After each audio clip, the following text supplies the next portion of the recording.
प्यारे स्टूडेंट, स्वागत है आप सभी का अपना चैनल न्यू क्लासेस में। आज का वीडियो क्लास 12th आर्ट्स के स्टूडेंट के लिए बहुत ही इंपॉर्टेंट होने वाला है और आज मैं आप लोगों को हिस्ट्री सब्जेक्ट का ऑब्जेक्टिव क्वेश्चंस बताने वाला हूं जो 2024 के लिए काफ़ी इंपॉर्टेंट है। तो वीडियो को बिना स्किप करते हुए देखिएगा और इस वीडियो में आज मैं आप लोगों को टोटल 40 ऑब्जेक्टिव क्वेश्चंस कराने वाला हूँ। ठीक है, हर एक क्वेश्चन आंसर आप लोगों के लिए बहुत इम्पोर्टेंट है और हर एक क्वेश्चन आंसर को आप लोग लिखते चलिएगा। ठीक है, तो यहाँ पर देखिए जो पहला प्रश्न दिया हुआ है कि महावीर ने पार्श्वनाथ के सिद्धांतों में नया सिद्धांत क्या जोड़ा है।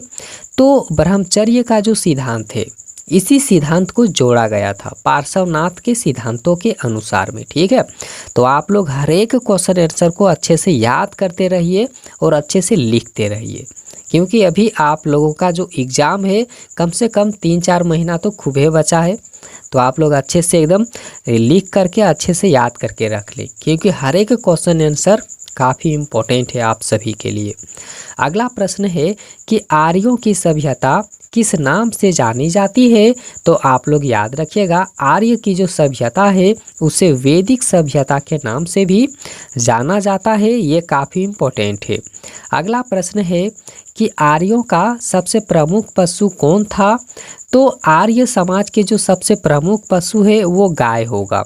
और आप लोग यहाँ पर बेल में टिक नहीं लगाइएगा, नहीं तो गलत हो जाएगा। ठीक है, मतलब आर्य समाज के सबसे प्रमुख पशु अगर कहा जाए तो गाय होगा। ठीक है, अगला प्रश्न यहाँ पर देख लीजिए कि आर्यों का प्रिय पेय क्या था। आर्यों का प्रिय पेय फसल यानी कि जिसे वो लोग पीते थे, तो आखिर वो कौन सा चीज़ था। तो याद रखना है आप लोगों को, सोम रस होगा। क्या होगा? सोम रस होगा। ठीक है, अगला प्रश्न है कि महात्मा बुद्ध को महापरिनिर्वाण प्राप्त हुआ था कौन से जगह में। कपिलवस्तु में, पाटलिपुत्र में, कुशीनगर में या फिर गया में। तो आप लोग याद रखिएगा, कुशीनगर में प्राप्त हुआ था। ठीक है, अगला प्रश्न जो यहाँ पर दिया हुआ है कि बुद्ध का सारनाथ में दिया प्रथम प्रवचन क्या कहलाता है। तो उसे धर्म चक्र परिवर्तन भी कहा जाता है। आप लोग याद रखिएगा। अगला प्रश्न है कि बुद्ध के अष्टांगिक मार्ग में कौन सा सिद्धांत बिल्कुल भी नहीं शामिल था। तो याद रखना है आप लोगों को, सम्यक जो चरित्र है ये उसमें शामिल नहीं है। ठीक है, बाकी सम्यक दृष्टि शामिल है, सम्यक वाक शामिल है और सम्यक स्मृति शामिल है, लेकिन ये वाला शामिल उसमें नहीं है। ठीक है, अगला प्रश्न देख लीजिए जो 8 नंबर का प्रश्न है कि निम्न में से कौन गौतम बुद्ध के शिष्य थे। देखिए, गौतम बुद्ध के तो बहुत सारे शिष्य थे, लेकिन ऑप्शन के अनुसार आप लोगों को जवाब देना है। तो यहाँ पर देख सकते हैं आनंद एवं उपाली ये उनके शिष्य थे। कश्यप जो हैं ये भी उनके शिष्य थे और सारिपुत्र एवं जो गोर्ध लायन है ये भी उनके पुत्र थे। मतलब इनमें से सब उनके शिष्य ही थे। तो आप लोग याद रखिएगा, इनमें से जो यहाँ पर दिया हुआ है ना, सब उनके शिष्य थे। ठीक है, अगला प्रश्न है जो यहाँ पर 9 नंबर का कि किसके शासन काल में बौद्ध धर्म का विभाजन हीनयान और महायान संप्रदायों में हुआ था। काफ़ी इंपॉर्टेंट क्वेश्चन है। ठीक है, बिल्कुल एग्जाम में पूछे जाने वाला प्रश्न है। तो आप लोग एकदम इस क्वेश्चन को अच्छे से नोट करके रख लीजिएगा, क्योंकि बहुत इंपॉर्टेंट है। ठीक है, देखिए किसके शासन काल में बौद्ध धर्म का विभाजन जो है वो हीनयान और महायान संप्रदायों में हुआ है। काफ़ी इम्पोर्टेंट है। तो इसका जो राइट आंसर होगा ना, कनिष्क होगा। क्या होगा? कनिष्क होगा। ठीक है, इसी के शासनकाल में जो हुआ था ना, हीनयान और महायान का संप्रदायों में विभाजन हुआ था। कनिष्क इसका राइट आंसर होगा। अगला प्रश्न है कि गौतम बुद्ध के गृह त्याग की घटना को बौद्ध ग्रंथों में क्या कहा गया है। तो उसे जो है ना महाभिनिश कर्म कहा गया है। क्या कहा गया है? तो महाभिनिश कर्मन कहा गया है। ठीक है, आप लोग याद रखिएगा।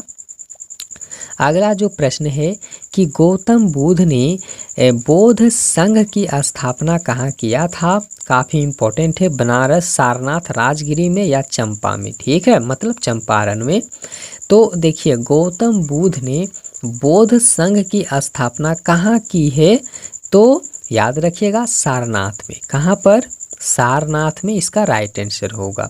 अगला प्रश्न यहाँ पर देख लीजिए कि बौद्ध धर्म के भारत में पतन का कारण क्या नहीं है। मतलब बौद्ध धर्म के भारत में पतन का कारण नहीं है, तो कौन वाला होगा? तो देखिए बौद्ध विहारों की संपत्ति होगा। क्या होगा? बौद्ध विहारों की संपत्ति इसका राइट आंसर होगा। अगला प्रश्न जो है कि गौतम बुद्ध किस कुल से संबंधित थे, तो याद रखिएगा गौतम बुद्ध शाक्य कुल के वंश में संबंधित रखते थे। ठीक है, तो शाक्य काल इसका राइट आंसर होगा। अगला प्रश्न है कि प्राचीनतम वेद कौन है। देखिए प्राचीनतम वेद पूछा जा रहा है, लेकिन आप लोगों को यहाँ पर सबसे मेन बात है कि आप लोगों को ये याद होना चाहिए कि वेद कितने प्रकार के होते हैं। ठीक है, तो आप लोग याद रखिएगा वेद 4 प्रकार के होते हैं। सामवेद, ऋग्वेद, अथर्ववेद और यजुर्वेद। आप लोगों को याद रखना है कि वेद जो है वो कितने प्रकार के होते हैं, तो 4 प्रकार के होते हैं। ठीक है, वेद 4 प्रकार के होते हैं। और सबसे प्राचीन वेद के बारे में अगर पूछा जाए, ठीक है, तो सबसे प्राचीन वेद होता है ऋग्वेद। ठीक है, सबसे प्राचीन वेद कौन वाला होगा, तो ऋग्वेद होगा। आप लोगों को याद रखना है वेद 4 प्रकार के होते हैं, ऋग्वेद सबसे पुराना वेद है। ठीक है, अगला प्रश्न है कि ऋग्वेदिक कालीन लोग किसकी पूजा करते थे, तो याद रखना है आप लोगों को प्रकृति के पूजा किया करते थे। ठीक है, अगला प्रश्न है कि ऋग्वेदिक समाज था। ऋग्वेदिक समाज था, कैसा समाज था? पितृसत्तात्मक या फिर मातृसत्तात्मक या पत्नी प्रधान या इनमें से कोई नहीं। ठीक है, तो देखिए ऋग्वेदिक समाज अगर कहा जाए तो ऋग्वेदिक समाज जो है ना वो पितृसत्तात्मक है। कैसी है? तो पितृसत्तात्मक है। अगला प्रश्न है कि वेद का अर्थ है, तो वेद का अर्थ क्या होता है?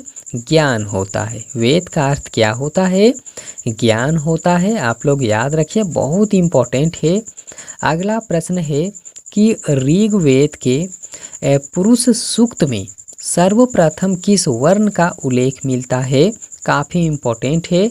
तो देखिए ऋग्वेद के पुरुष सूक्त में अगर कहा जाए तो वहाँ पर शूद्र का जो है ना शूद्र का उल्लेख मिलता है। ठीक है, आप लोग याद रखिएगा शूद्र का उल्लेख मिलता है, बहुत इम्पोर्टेंट है। अगला प्रश्न है कि ऋग्वेद में मंडलों की संख्या कितनी है, तो याद रखना है ऋग्वेद में मंडलों की संख्या 10 है, जो काफ़ी इम्पोर्टेंट है। क्योंकि देखिए आप लोग अगर अभी अच्छे से याद करके नहीं रख लेते हैं ना, तो फाइनल एग्ज़ाम में अगर यहीं से भी प्रश्न पूछे ना तो फिर आप लोग जवाब नहीं दे पाएंगे। इसीलिए आप लोग अच्छे से मेहनत कर लीजिए, अच्छे से लिख लीजिए, अच्छे से समझ लीजिए इस बात को। तो देखिए अगला जो प्रश्न है ना कि जैनियों के प्रथम तीर्थकर थे, तो जैनियों के प्रथम तीर्थकार का नाम अगर कहा जाए तो ऋषभ देव होगा। ठीक है, सबसे प्रथम में पूछा जा रहा है तो प्रथम में क्या होगा? ऋषभ देव होगा, जो काफ़ी इम्पोर्टेंट है। अगला प्रश्न जो है यहाँ पर कि सर्वमान्य मत के अनुसार में आर्य कहाँ के मूल निवासी थे, तो मध्य एशिया के वे निवासी थे। ठीक है, अगला प्रश्न है कि उपनिषद मूलतः किस प्रकार के ग्रंथ हैं, तो याद रखना है वे दार्शनिक ग्रंथ हैं। ठीक है, दार्शनिक ग्रंथ हैं। अगला है कि निम्नलिखित वर्गों में किसे उपनयन संस्कार करने का अधिकार नहीं था। निम्नलिखित में कौन से ऐसे वर्ग थे जिसे उपनयन संस्कार करने का अधिकार नहीं था। तो आप लोगों को सबसे पहले यहाँ पर याद रखना है कि वर्ग कितने प्रकार के हैं, ठीक है। या फिर यहाँ पर अगर पूछा जाए कि मतलब हाँ वर्ग ही पूछा जाए, ठीक है, तो वर्ग जो होता है ना कम से कम 4 प्रकार के होते हैं। कौन कौन से? तो यहाँ पर देख लीजिए, ब्राह्मण होता है, क्षत्रिय होता है, वैश्या होता है और शूद्र होता है। ये एक प्रकार के वर्ग हैं, जाति वर्ग हैं, ठीक है। तो इस चीज़ को याद रखना है। लेकिन ऐसे कौन से वर्ग में उपनयन संस्कार करने का अधिकार नहीं था? तो ये इसका आंसर होगा शूद्र। क्या होगा? शूद्र इसका बिल्कुल भी करेक्ट आंसर होगा, आप लोगों को याद रखना है। अगला प्रश्न है कि बोगजाकोई, ठीक है, बोगजाकोई नामक स्थान कहाँ स्थित था? तो एशिया माइनर में स्थित था। सी ऑप्शन इसका करेक्ट होगा, ठीक है। अगला प्रश्न है कि प्राचीन भारत में द्वितीय शहरीकरण कब हुआ था? बहुत इंपॉर्टेंट क्वेश्चन है। तो देखिए, प्राचीन भारत में द्वितीय शहरीकरण जो हुआ है वो प्राक्य मौर्य काल में हुआ है। किसमें? तो प्राकर्य मौर्य काल में हुआ है। आप लोगों को मौर्य काल इसका राइट आंसर याद करके रखना है, मौर्य काल में, ठीक है। अगला जो यहाँ पर दिया हुआ है कि हीनयान और महायान संप्रदाय किस धर्म से संबंधित है? बहुत ही इंपॉर्टेंट क्वेश्चन है, आप लोग याद रखिएगा। देखिए, हीनयान और महायान जो है ना, इससे एक प्रश्न एग्जाम में पूछता ही है। आप लोग बिल्कुल भी याद करके रखिएगा, हीनयान और महायान एकदम अच्छे से याद करके रख लें। और जो पुराना मॉडल पेपर है ना, उसमें भी इससे रिलेटेड क्वेश्चंस देखने को मिल जाएगा। आप लोग पुराना मॉडल पेपर का किताब अगर रखे हुए हैं तो खोज के देख सकते हैं। एक प्रश्न पूछता ही है एग्जाम में, ठीक है। इसीलिए मैं काफ़ी एकदम चुन चुन के क्वेश्चन को लाया हूँ ताकि एग्ज़ाम में एक भी क्वेश्चन नहीं छूटे, आप लोग याद रखिएगा। लेकिन यहाँ पर जो क्वेश्चन है इसको देखिए कि हीनयान और महायान संप्रदाय किस धर्म से संबंधित है? तो बौद्ध धर्म से संबंधित है, आप लोगों को याद रखना है, बौद्ध धर्म से, ठीक है। अगला प्रश्न है कि जिस बोधि वृक्ष के नीचे बुद्ध को ज्ञान प्राप्त हुआ उसे किसने नष्ट कर दिया था? उसे किसने नष्ट कर दिया था? शशांक ने, तोरामन ने, या फिर बख्तियार खिलजी ने, या मिहिर कुल ने? तो याद रखना है आप लोगों को कि जिस बोधि वृक्ष के नीचे गौतम बुद्ध को ज्ञान की प्राप्ति हुआ था ना, तो उसे जो नष्ट किया था उसका नाम है शशांक, ठीक है। शशांक ने उसे नष्ट कर दिया था, ठीक है।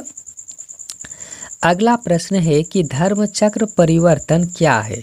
धर्म चक्र परिवर्तन क्या है? तो प्रथम उपदेश है, ठीक है। क्या है? प्रथम उपदेश है, आप लोगों को याद रखना है। अगला प्रश्न है कि गौतम बुद्ध को ज्ञान किस नदी के किनारे मिला था? यहाँ नदी का बात हो रहा है तो निरंजना नदी होगा, ठीक है। निरंजना नदी के किनारे गौतम बुद्ध को ज्ञान की प्राप्ति हुआ था। अगला जो यहाँ पर प्रश्न है कि महात्मा बुद्ध के बचपन का आखिर क्या नाम था? तो देखिए, महात्मा बुद्ध के बचपन का नाम पूछा जा रहा है तो उनका बचपन का नाम सिद्धार्थ होगा, ठीक है, सिद्धार्थ होगा। अगला प्रश्न है कि गौतम बुद्ध के समकालीन मगध सम्राट था। गौतम बुद्ध के समकालीन मगध सम्राट था, उसे बिंबिसार के नाम से जाना जाता है, ठीक है। अगला प्रश्न है कि गौतम बुद्ध को खीर खिलाने वाली स्त्री का क्या नाम था? ये भी क्वेश्चन जो है बहुत इंपॉर्टेंट क्वेश्चन है, ठीक है। देखिए, गौतम बुद्ध को खीर खिलाने वाली स्त्री का नाम क्या है?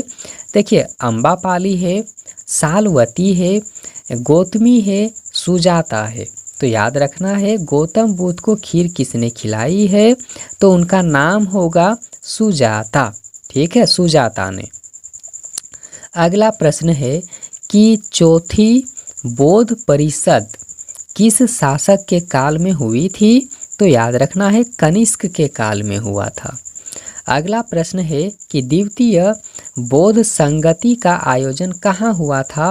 राजगृह में, पाटलिपुत्र में, वैशाली में या फिर श्रीनगर में।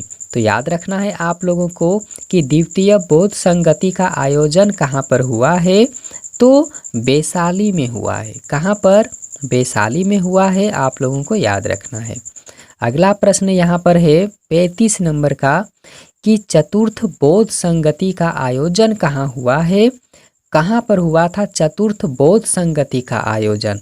याद रखना है श्रीनगर में। ठीक है, इसमें यहाँ पर चतुर्थ बौद्ध संगति का बात हो रहा है तो श्रीनगर में, और अगर द्वितीय का बात अगर कहा जाए तो वैशाली में होगा। ठीक है, अगला जो यहाँ पर प्रश्न है 36 नंबर का कि ऋग्वेदिक आर्यों के युद्ध देवता कौन थे? ऋग्वेदिक काल के अनुसार अगर पूछा जाए तो आर्य के युद्ध देवता के बारे में, तो युद्ध देवता मतलब युद्ध करने से पहले जिसकी पूजा किया जाता है, युद्ध देवता उसे ही कहा जाता है। ठीक है, तो ऋग्वेदिक आर्यों के युद्ध देवता का नाम इंद्र होगा। क्या होगा? इंद्र होगा। ठीक है, या फिर उसे पुरंदर भी कहा जाता है। अगला प्रश्न है कि ऋग्वेद में वर्णित दशरथ राज, ठीक है, दस राज होगा। ठीक है, 10 राज युद्ध किस नदी के किनारे हुआ था? तो परुनसी नदी के किनारे हुआ था। ठीक है, परुनसी नदी के किनारे हुआ था, आप लोगों को याद रखना है। और जिससे देखिए आप लोग अगर लिखते रहेंगे ना तो हर एक चीज़ आप लोगों को अच्छे से याद हो जाएगा। ठीक है, तो यहाँ पर प्रश्न देखिए कि महावीर जैन को किस नदी के किनारे ज्ञान की प्राप्ति हुआ है? तो इसमें होगा ऋजुपालिका नदी। ठीक है, क्या होगा? ऋजुपालिका नदी इसका राइट आंसर होगा।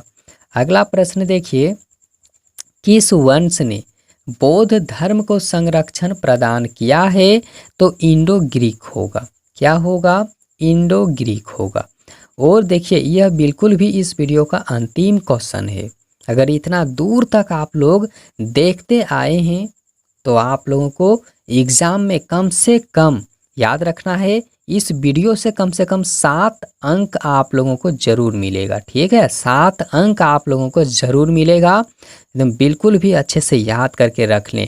अब आप लोग सोचते होंगे कि सर 7 अंक से क्या होगा?